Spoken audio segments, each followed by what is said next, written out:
Robyn Walser. She is the Associate Director at the National Center for PTSD. So she also works with trauma. And she is a professor at the University of California, Berkeley. And she is one of the leading experts, no doubt, in the world in acceptance and commitment therapy. And she has co-authored 3 books on ACT. She also has expertise in traumatic stress and substance abuse. Right. Welcome, Robyn. I'm happy to see everybody out there in the audience. And I thought I might be taking questions from the audience. I was unsure if Sandy Diaz had already spent some time chatting with you. I'm more than happy to spend a little bit of time talking about acceptance and commitment therapy, or I can take questions. If Sandy can let me know where to start, I'm happy to do that. If somebody wants to type questions into the chat box also, I can also do that.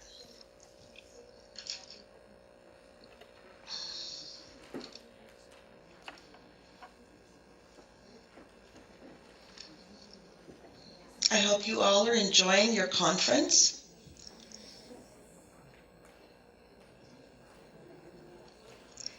So you want me to spend some time talking about acceptance and commitment therapy then? Terrific, I will do so.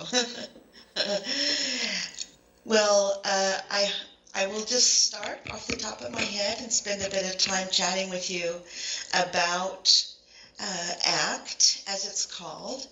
And I'll start by saying that ACT is an intervention that is literally built inside of its name. So we're working to help individuals accept their internal experience, the events that are happening on the inside of their skin, thoughts, emotions, and sensations. And then we're also focusing on helping them to engage in a very active way different kinds of goals, activities, actions that are connected to those values. And so let me spend just a little bit of time introducing this whole piece.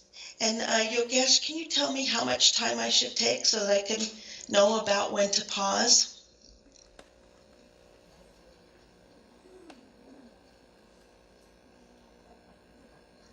Okay, great. I will talk then for about 45 minutes, and just let me know if there is a need for me to pause. Or if you could no longer hear me. Okay, great. Great. Thank you.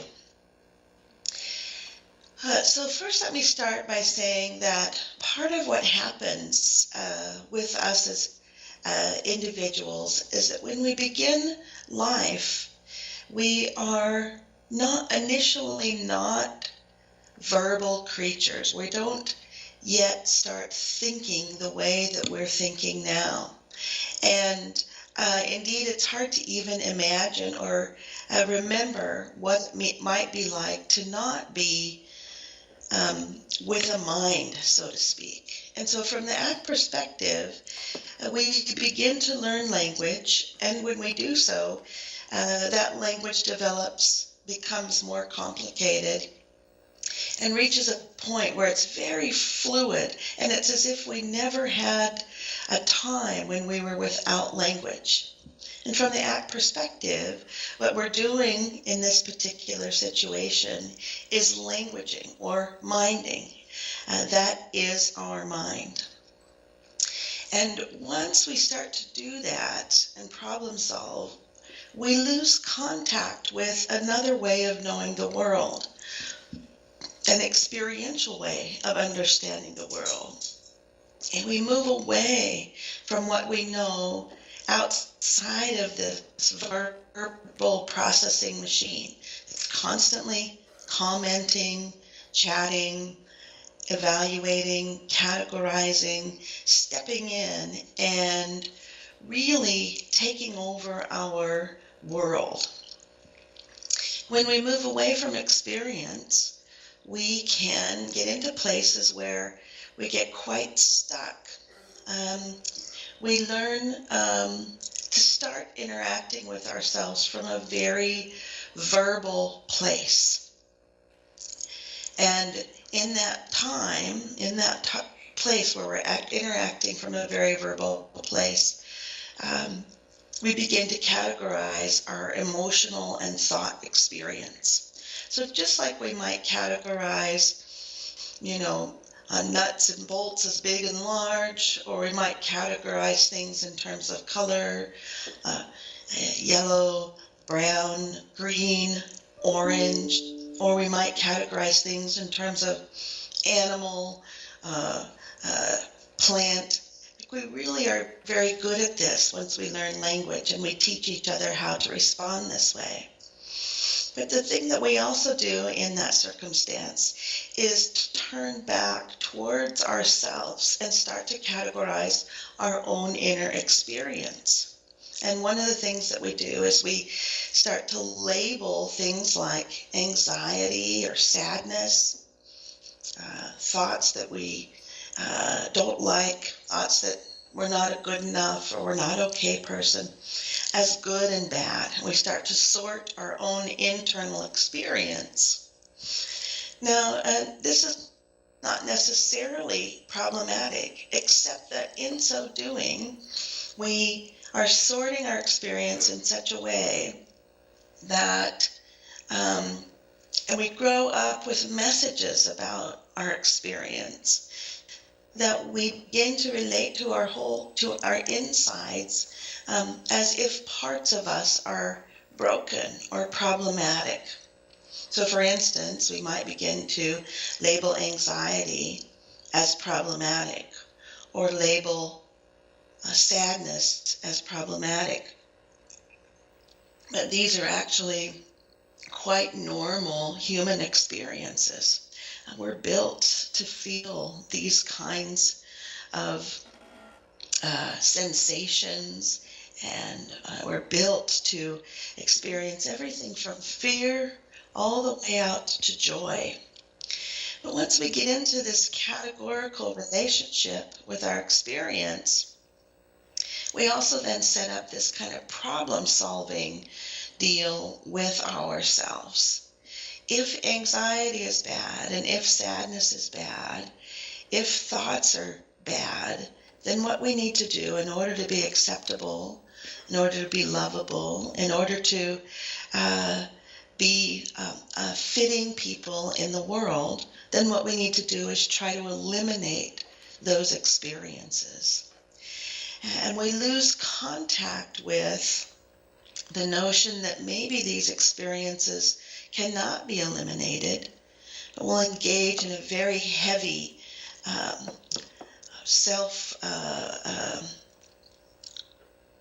almost critical way of focusing on trying to eliminate.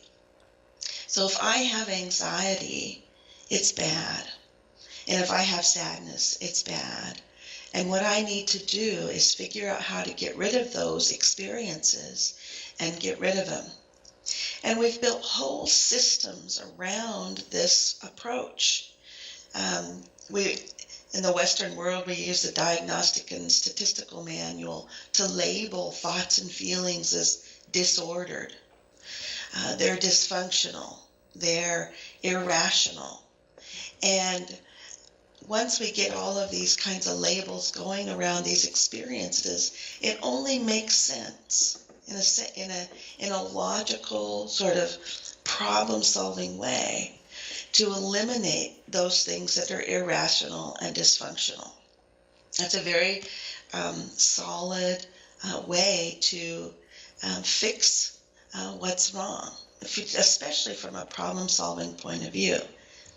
What happens here, though, is that whole sets of emotional experiences become problems to be solved. And we are no longer whole until that problem is solved. And whole parts of ourselves have to be cut out and pushed away in order for us to be acceptable. And so what we're doing in ACT is actually looking at the whole process of verbal categorization that gets us stuck in places where whole parts of us are unacceptable. And ultimately, our goal is to find a different way to begin to relate to our internal experience so that we are no longer in a place where anxiety and sadness, and I'll use those as broad terms to sort of capture many of the experiences that we have from psychological position. We no longer work with the client to try to eliminate these, but rather we work with the client to help them see that this is what our minds do with respect to these experiences. And that if we get back in touch with an experiential way of knowing the world, if we come back to understanding, an understanding that it's not just verbal, but also about experience, then we can begin to relate to ourselves in a different way. We no longer need to fight with, struggle, try to undo, or fix what's going on inside of our skin. Rather, we can turn to looking at how we want to be in the world and what meaning we want to create. And in doing so, focus our attention back to living well versus feeling well. Now, it's not necessarily the case that feeling well then is viewed as a bad thing. Of course, we want to support people in feeling both pain and joy, and the two come together. That if I am working very hard to not feel emotional pain, then I'm probably also cutting myself off from feeling experiences of joy. And so part of the work here involves opening up to pain and inviting joy as part of that process. Feeling is something that can be shown up to in a broader sense with no need to eliminate, destroy, or fix in such a way that life becomes more available to me. I can turn my attention to living well versus feeling well. In many ways, feeling well is held out as a standard. So, for instance, I am a good human being when I feel happy, or I am okay and successful when I am feeling good about myself. We're kind of caught up in a whole system that's built on notions of self-worth and self-esteem. And what we need to do is have a high sense of self-worth and a high sense of self-esteem. And in ACT, we want to question those notions altogether. That why would it be the case that you weren't worthy to begin with? That self-worth has to be earned, that your wholeness isn't already present and there.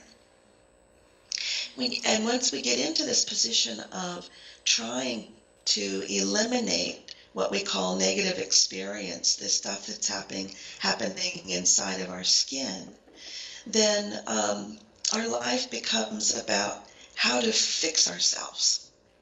So for instance, the individuals that I work with the most are experiencing post-traumatic stress disorder. Those are the clients that I treat in my practice and my specialty. And they'll show up in my office and say things like, I'll finally live my life when I no longer have PTSD, or I no longer feel bad, or I no longer have the memories that I have.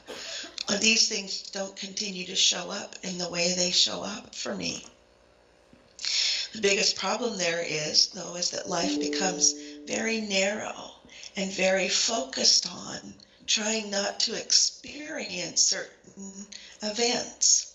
But a very paradoxical thing happens inside of that.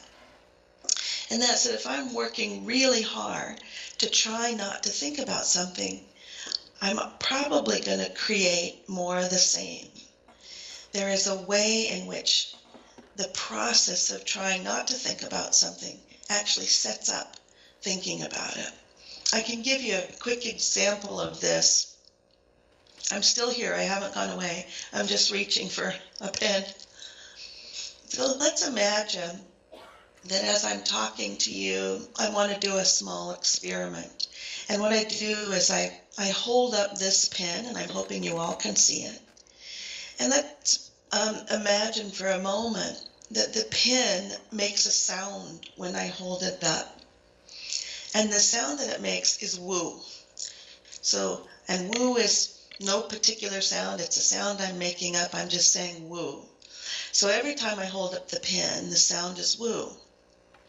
And so I want you to watch what happens in your mind when I hold up the pen. And what I'm guessing is that many of you heard woo in your head, because when the pen speaks, it says woo, and it speaks when I hold it up. So check again and see what happens inside your head when I hold up the pen. And what I'm guessing is that many of you in the audience had the experience of woo. You heard woo in your head. And if you're not hearing that, then I can hold it up again such that you have another trial of learning and see if you hear it this time. And I suspect that once again you heard woo. So now all I have to do is hold up the pen, and what you'll start hearing in your mind is this sound. And it sounds like this. Woo. Now what I want you to do is when I hold up the pen, I want you to not think woo.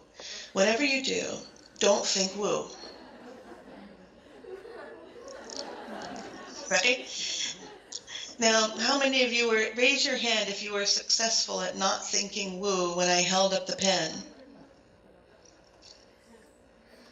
Yeah, right? So there's this very funny thing in it. So now what I want you to do is try harder. When I hold it up this time, really work very hard to not think woo. And what I'm guessing is that you had woo and not woo. Don't think woo. Whatever you do, don't think woo. And all I've done is created this very simple association between the pen and a sound. And we just spent a few minutes sort of having fun with it. But what happens inside of our heads when we're struggling is there's all kinds of associations going on, and they're much bigger than sounds like woo. They're sounds like I'm not good enough, or something's wrong with me. And then what we do is we try to battle with it by not thinking about it, distracting ourselves, trying to push it away, trying to overcome it, trying to fix it. And it's just like me holding up this pen and telling you not to think woo. What you end up doing is spending more time with the thought that you're trying not to have. You have to contact it in order to know that you don't want it. And these whole psychological battles can start to ensue where you can't stop thinking about things like not being good enough. And it'll be triggered by different situations that you get in. The situation where you're triggered to say woo is when I hold up the pen. The situation where people might be triggered to say, I'm not good enough can be a wide range of things in the world where they bump up against times when either feeling bad, they're feeling criticized, they're not performing as well, even not sleeping as well. It can be all kinds of different triggers that are the pen. And the thought comes up, I'm not good enough. There's something wrong with me. I'm broken. I need to fix it. And then people will try to say, how do I be good enough? How do I eliminate this place, this position, so that I can be accepted and okay? It's a first you lose, and then you play kind of game. It's as if you go out into the world from this very painful place to start with. I'm not okay as a human being. And we've totally lost contact with the position that I'm not good enough, got on board as a verbal process. If I take you all the way back to when you were a baby, when you were an infant, that thought was not there. The thought, I'm not good enough, was not in your experience. That thought came on board as you learned language. And so part of what we want to do in ACT is help people get into a game of wholeness and acceptance, looking at their experience of thinking, noticing the thoughts that they got on board, that they learned as they grew and began to get language, and take them back to a place of, I'll use the word innocence from language. That there is an experiencing being here who is innocent. The wholeness is born, and part of what we were working on in ACT then is getting people back in touch with an experiential way of knowing the world, back in touch with that place of innocence and observation. So let me ask this question, and we'll see if this fits for folks. How many of you ever been so embarrassed that you thought that you might just pass out or be really anxious? Just raise your hand if you've been really embarrassed before. All right. And great, most everybody has that experience, right? And indeed, one of the things that you might have said to yourself is, I'm so embarrassed I could just die. I could just die. Or this embarrassment is going to kill me in some way. And you can feel the heaviness of that thought, like I died from embarrassment. But if you look at the actual experience of what's happening there, you've got a set of physiological responses. Your face turns red, you sweat, maybe your heartbeat goes up a bit, things feel a little bit anxious, and then you die, right? That's when the death occurs, is the way we sort of relate to this stuff. And what we want to point out is that actually once this happens and you feel this experience of embarrassment, if you just wait, what happens is the red goes away and you stop sweating and your heartbeat goes down. So that when you're attending to experience itself, the natural sensations of what's happening, you learn and discover that you don't die, that you return to a normal state.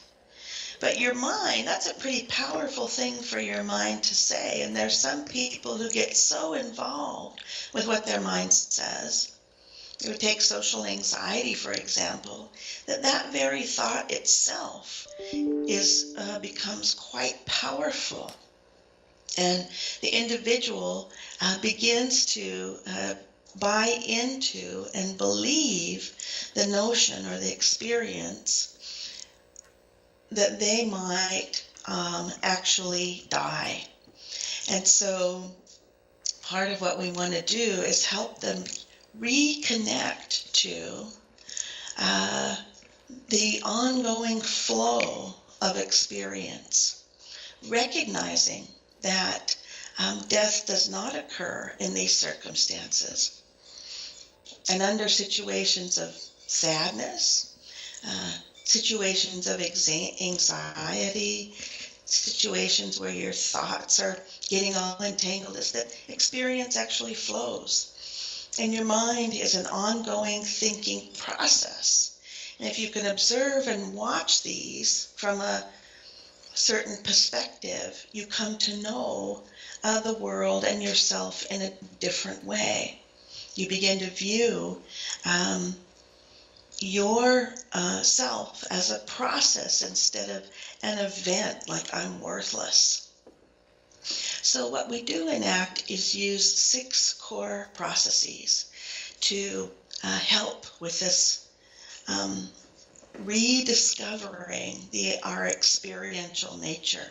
So this includes present moment work, assisting people to be here in this moment and showing up to what's happening in an ongoing way from here to here to here. A better way to say it might be from now to now to now. We also might get people to recognize the kinds of control that they're applying to their emotional experience, insisting that they only have happy feelings and trying to push off of that which they call negative, following rules about what must be and what's okay inside of their skin, rather than just opening up to the natural experience of life.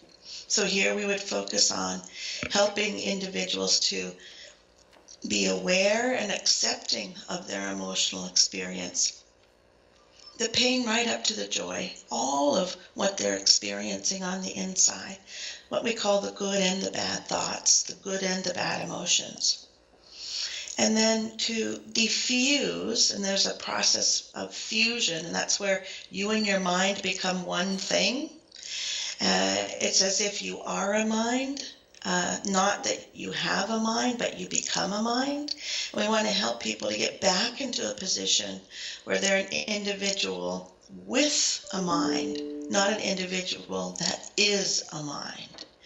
And begin to watch and defuse from thoughts in such a way that they can observe thinking, a more mindful stance, so to speak. And then we want to help people get in touch with self as context. And what this is consciousness itself, recognizing a sense of self that is an experiencing being, that we have emotions, sensations, and thoughts that are flowing and cascading. And all of that is happening in a particular place. Typically we call this place me or I, and it's this place where we're referring to ourselves, where all of these events are unfolding. And unfolding is a good way to think of it, especially in the sense of the ing at the end of the word unfolding, that there's a constant cascade of experience. And when you're standing in this place of awareness, you're defused from your mind, you're open to your emotions and connected to the moment, then you are free from problem solving your internal experience. There's no need to solve something that's passing, that can be observed and experienced, and that isn't what it says it is anyway. As emotions will say that their negative emotions might imply that they're dangerous or bad, because that's how we label them with our minds. Once you're free, then what will you make your future about? Where will you go in your future? And here we want to work with individuals to understand their personally held values. What makes meaning for an individual? In your time here on this earth, in this space of being present here, what will you do that brings vitality to you? And so in ACT, in terms of the commitment part, we're helping people to clarify and define their personal meaning. and getting them reconnected to what's important and valuable to them in the first place. And so connecting to values like being loving, feeling connected, honesty, intimacy, belonging, generosity, whatever it is that they hold personally as a value. We want them to clarify and be connected to them. Notice how these things bring meaning to their lives. And then begin to work on very specific kinds of actions that they can do on a regular basis that would indicate that they're creating this meaning, that they are doing things that are about, let's say if they've chosen a value of being loving, that they're doing things in their life that actually represent that process, but not just in an outward way towards others, but also with respect to self. I'm going to be loving this way and this way back here with me. And all of these 6 core processes that I've just mentioned, and I'll review them again: acceptance, present moment, self as context, diffusion, values, and committed action, are brought together in the service of psychological flexibility. So what we're doing is moving people from very rigid sort of problem solving around their internal emotion and thought experience to an open and flexible position where they can observe these experiences in their ongoing flow, and then take action, a committed action, with respect to their personal sense of meaning and well-being. And that all kinds of things can be opened up to in terms of experiences inside the skin. So we've got data published here in our journals in the United States about how acceptance and commitment therapy works in a number of different populations. It's helpful to anxiety, it's helpful in depression. Even individuals who experience hallucinations and struggle with things like schizophrenia, they too can begin to relate to their internal experience from this larger perspective of self and work on creating meaning. So we do have data that's been replicated in scientific studies that shows that individuals can see their hallucinations for hallucinations and work better in their lives to create and do things that keep them out of the hospital, for instance. We've got data that it works with depression and anxiety, that there's a whole set of studies that have been done with ACT on approaching all the different kinds of emotional experiences that individuals might be struggling with. And this can be a helpful way to look at how events inside the skin are not our enemies. That pain is not a math problem to be solved and fixed. It's more like a sunset to be experienced. And just like with all sunsets, it'll come and go and come and go. And life has that kind of a quality, that there is suffering inside of life experience. And so, but suffering doesn't have to be ongoing and long-lasting if we can break free from the rigid notions of I'm only okay when I don't have these experiences, or when I can overcome them in a rapid and quick way. So part of what we're working on is opening up to a broader sense of self, observing our emotional experience and our thought experience, and engaging in life in ongoing and active ways.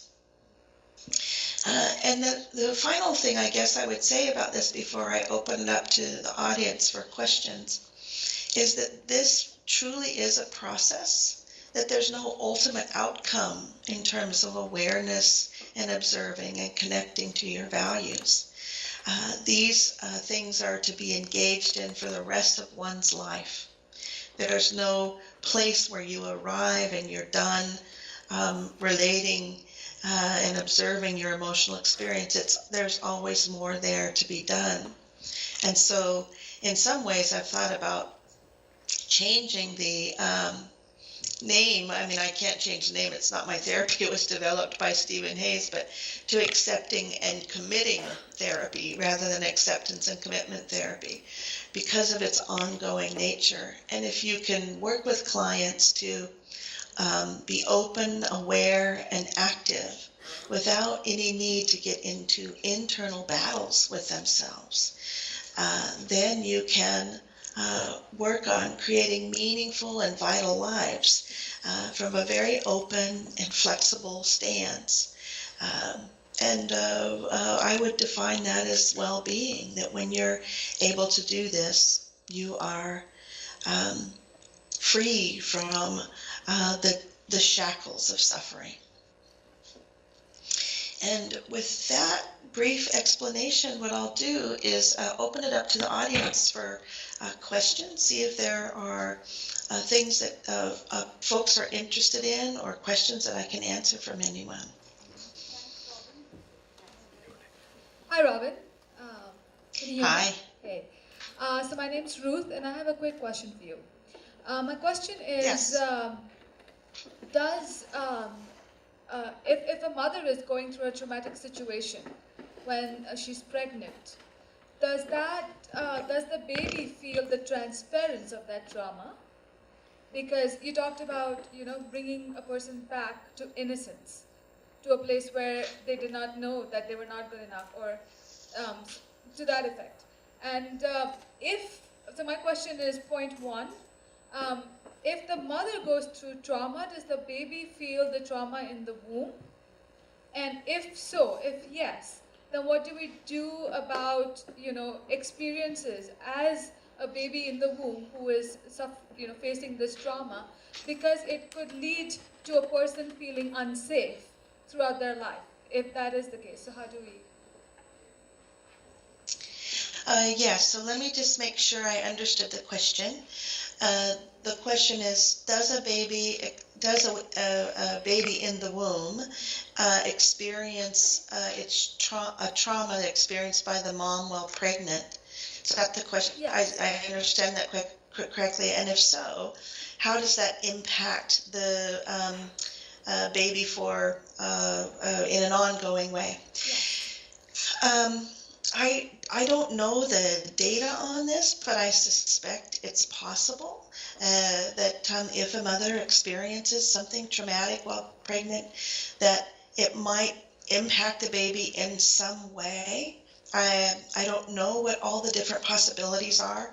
I mean, certainly we know that some of the things that mothers ingest, like alcohol, can have an impact on a developing baby, developing fetus. And so I'm going to just hold the assumption for a moment that that could be the case, not being as familiar with that literature. Is that even if the baby is born with this sort of traumatic experience, it still isn't evaluating itself as problematic. It doesn't have the words or the language to say, I'm broken because I'm having these experiences. There's something wrong with me. A baby might have experiences of anxiety, let's say, like but it wouldn't call it that. It would have to learn that. And in so doing, I think what happens is that we then begin to interpret that experience as bad and wrong and something to be eliminated, rather than, and this is more of a social problem rather than an individual problem, rather than us taking the baby and welcoming it and treating it in a kind and gentle and a way, and saying, it might be this is not even the right words. This is a challenging question, but it's okay for you to feel what you feel. You're not a broken individual because you have these experiences. You're not permanently damaged because you have these experiences. And so even if you have a trauma, there's still a life to be lived. And what will that life look like? If we stand in the place where a child is damaged in the womb because it feels unsafe or anxious, then we're sort of in a place where there's nothing that can be done. There's why even have psychology if this kind of an approach to our own emotions is that you're damaged before you started. And so what I want to do is invite us to look at how language impacts our experience. We're designed to feel anxiety, and so we're going to have that sensation. And the question is, what do we do when we have it? How do we treat ourselves when that shows up? Do we criticize ourselves and get down on ourselves and talk about how broken we are? Or do we notice it, get present to it, and move forward in a way that's important to us, that has some kind of meaning? And I would also say, just as a sort of side here with respect to what I've just said, is that I wouldn't want to take this, what I'm saying about babies, super literally. There is a bit of a metaphor here in terms of the way I'm talking about language, is that we lose touch with ourselves as bigger beings because we get so involved in our minds and forget about how complex we actually are. And we remove ourselves from our environment, our history. We remove ourselves from all of the variables that have come to have an influence on our lives. And there's millions of them. And we point to one thing, like I was traumatized before birth, and so I'm now broken for the rest of my life. And what I want to do is stand in a place where you may have had that experience, but it doesn't make you broken. It's your mind evaluating your experience, and that's where the suffering is. And so I want to help the individual see that and open up to what they're experiencing. I hope that answered the question. Yes, Robyn, I haven't ever had. Well. Yeah. Thanks.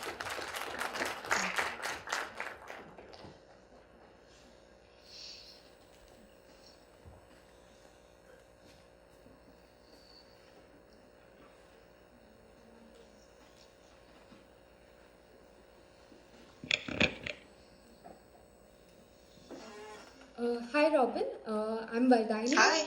I'm a sports psychologist, and I've been hearing about this another therapy which is kind of an amalgamation of mindfulness with ACT, which is called Mindfulness Acceptance Commitment Protocol, and I've read quite a few articles on the same. I just wanted to ask something around ACT and a player. So say for example, if a player or a sports person who's maybe a younger one, a youth player who goes through a lot of trauma because of losses, and he or she is in this environment with the parents and the coach, which kind of is in this particular environment which is always degrading him or her because of the losses, saying that you're not a good player, you're not a good player because of your losses, and this has created a bad environment around him. So how would ACT kind of add value to the player, or even the family or the coaches, or is there a way in which everyone could get involved in the therapy? I caught most of your question.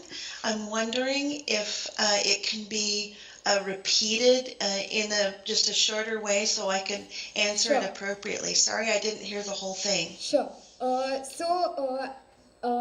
Being a player, like a young player who's gone through a lot of losses in his current career. So because of which,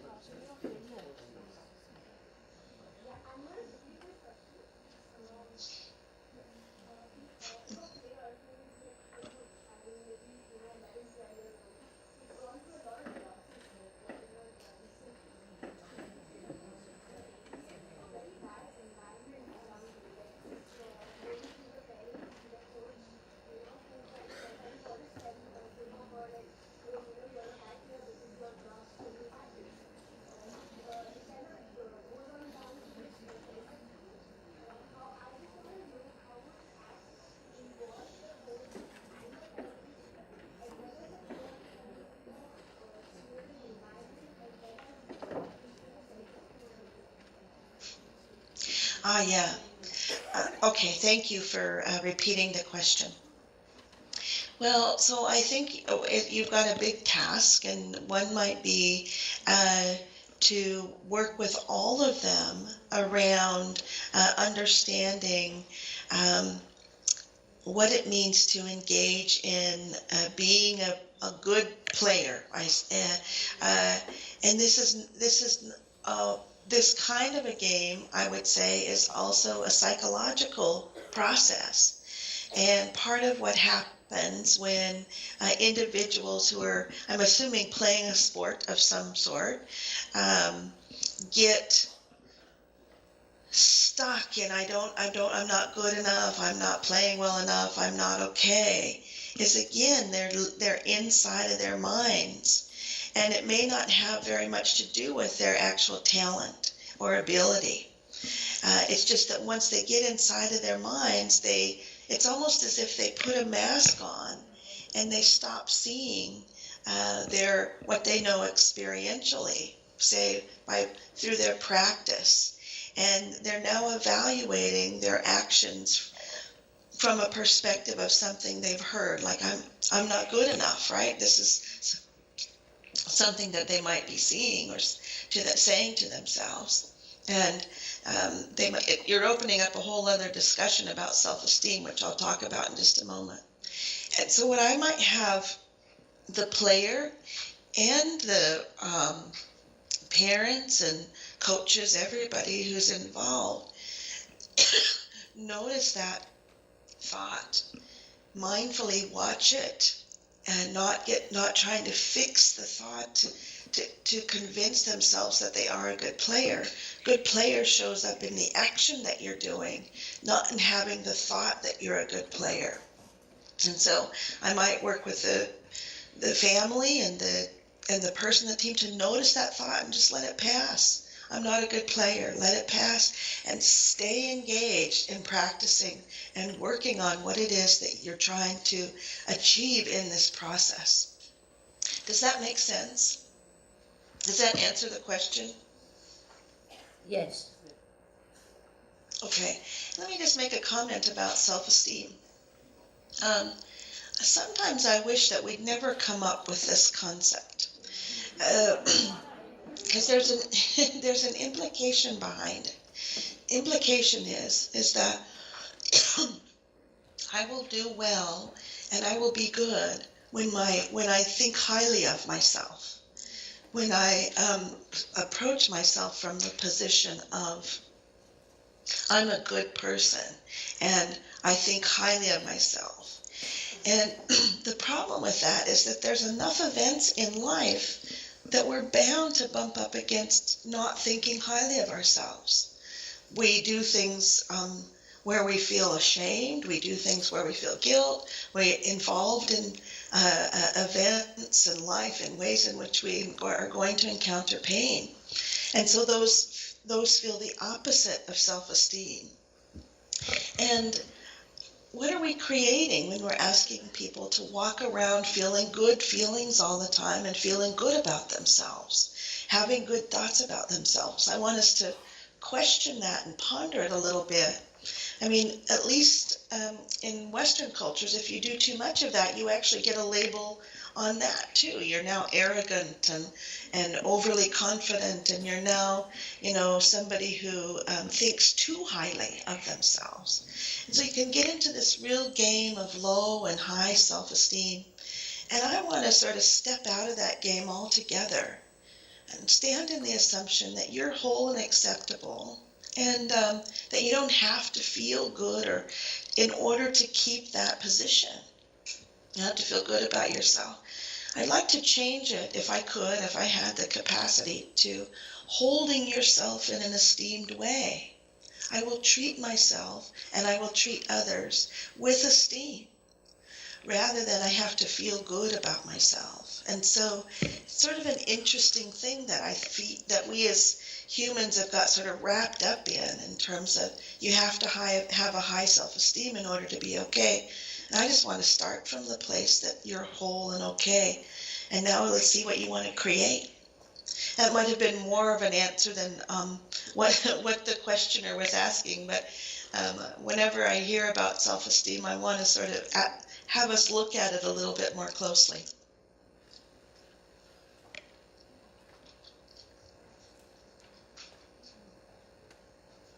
Other questions?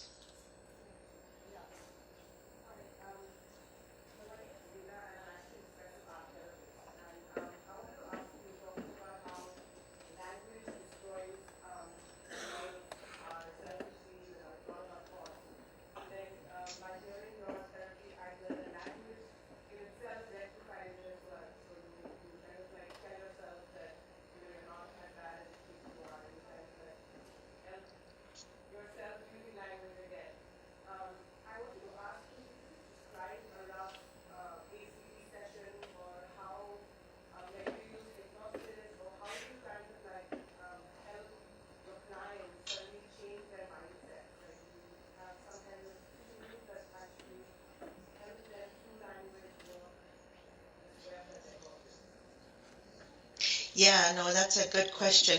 We are in this very funny place where I'm saying that language is the problem, that mind and that sort of language process is the problem, and yet we're doing talk therapy, right? We're sitting with an individual, talking to them using language. And so we're attacking language with language in a way, and which makes it very hard. We get caught up in a kind of mindy business. And so part of what I would work with the client to do is to see both their positive and their negative thoughts. I would have them be very mindful of their experiences, practice observing mind, seeing all that flows through their mind.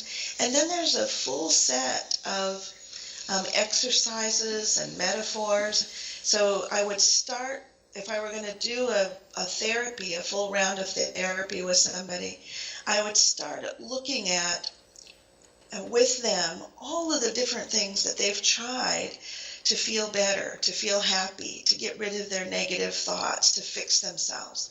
And quite often, they've tried a lot of different things. They've tried convincing themselves, they've tried to go to therapy, they've tried medication, they've tried talking to themselves, talking to others. Usually the list is quite long. And what you discover inside of that is that it's not very effective, because we're going to have emotion and we can't stick in a state of permanent happiness. And so what I'll do is I'll talk about all of those efforts to not feel something as efforts of control, that they're trying to control their insides, and that the very control itself is the problem. And if control of emotional experience and control of thought experience is the problem itself, what's the alternative? And I'll work on offering a willingness to experience thought and emotion as the alternative. Doing exercises that are about opening up to emotional experience. And there's so many, I mean, the list is quite long of all the different kinds of exercises you can do to help people contact an experiential way of being. Use of metaphors. And one metaphor that might point to this more specifically is if you think about what happens when you fall into quicksand, is that your mind tells you to get out, and you start panicking and kicking against the quicksand and trying to swim out. And the more you try to swim out, the more you sink. And a part of what we're doing in ACT is stopping the rapid flee to get out, and just slowing down and showing up like you would in quicksand. You would stop fighting and just float in the sand. And we're inviting people in a way to float in their emotional experience through diffusion, acceptance, self as context, and present moment. And I'm going to do a whole series of things in the sessions to help them know that with their mind and with their body, I'll say.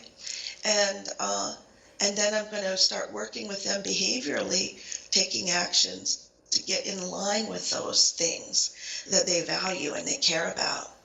And so I'm going to help them to see that they have thoughts, not that they are their thoughts. And there's a series and there's some protocols and books that you can get to see what these exercises and metaphors are. And I ask clients to practice meditation and mindful practice in order to begin to observe and witness their experience. It's like building a muscle. If you're so used to trying to apply control to your emotion, now allowing a place where you can experience it takes a little bit of work. You've got to practice that too, so that you can stand in relationship to yourself in a different way. Does that answer the question? Thank you, she said. My question is kind of linked to the earlier question. So I think you partially answered it, but it's in the context of PTSD. Yes. So personally, I've been a survivor of the 9/11 World Trade Center situation as well, and experienced physical traumas on a couple of occasions. Also, as a police trainer, I've come into contact with police officers, etc., who've been in this situation.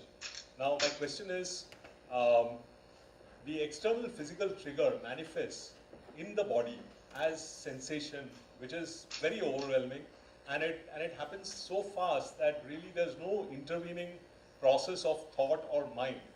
In that situation, all the techniques that you described and the various ways of doing it might take a very long time. I myself, tried Vipassana and it was very helpful, but it takes a long time. In your experience, are there ways of making this process faster? Because the years spent in the healing process itself takes a toll on the person who has PTSD and people around him or her. Yeah. One of the things that I really appreciate about acceptance and commitment therapy is that it's a behavioral intervention where exposure to internal experience is built right in. And so part of what I'm going to be inviting people to do is to expose themselves to those internal sensations that you're talking about. And rather than escape from them or avoid them, to sit with them wholly and to be fully present with that experience, processing it, digesting it, watching it flow, watching it come and go.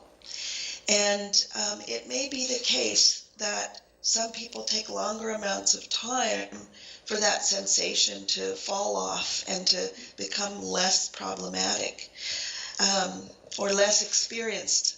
But it may be for others that sensation gets triggered, and it's going to be triggered for the rest of their lives. And so part of what happens is people think, no, I can't have that. That's not an acceptable solution to the triggering of my anxiety. That's not okay. And what I want to do is look at why it's not okay. And part of what happens is the anxiety shows up, and then people get really distressed and start evaluating it and putting layers on top of it, of layers of thoughts about how this is wrong and bad and not okay, and I have to hide away and or avoid these experiences. If I can get the distress lowered by doing exposure inside of ACT, which is completely compatible, then I will. But I've worked with Vietnam veterans for a long time who still, after the Vietnam War, still have really high anxiety and hyperarousal. And it's 30 years post Vietnam. And so if it is the case that that's not going to go down, then where are you going to spend your time? So, for example, I have a client who tells me this, is that Vietnam was a horrible experience. And I agree with him when he talks about his experience in Vietnam. It was a really horrible experience. His life was threatened many times. And what he wants me to do is to fix it so that he doesn't have to feel that anymore, doesn't have to know it. But he's been trying to fix it for 30-something years. And he's spent so much effort and time on trying to fix it that he's just lost whole chunks of his life to trying not to feel these experiences. And so my work with him hasn't been around eliminating those sensations, those bodily sensations, but noticing them, being present to them, and getting them to stop interfering with creating a more broader and fulfilled life. And that he can feel anxious and engage in values-based living. So I'm going to bring those two together rather than having to fix it before he can go forward. Does that make sense? Okay. Yeah. Thank you. It's a good question. Thank you, Robyn. You can go on with more questions, but thank you so much for stepping in and You are more than welcome. I'm very happy to do it, and I hope it was useful for you all. And there's lots to read if you're interested, so please take a closer look if I've piqued your interest at all. And thanks for having me, Sandy. And thanks to all of you. Thanks to all of you.